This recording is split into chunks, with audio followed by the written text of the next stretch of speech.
gaganap na Heidi dito sa episode natin ng Wish Ko Lang. Family.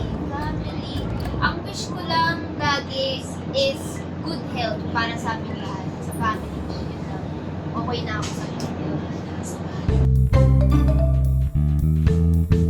Friends? Wala akong friends.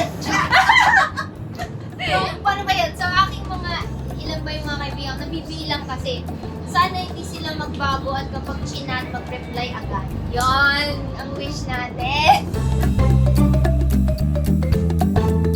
Wish for myself. Ang wish ko sa aking sarili ay good health din kasi yun talaga yung pinaka-priority sa lahat. And sana, this year, mas dumami pa ang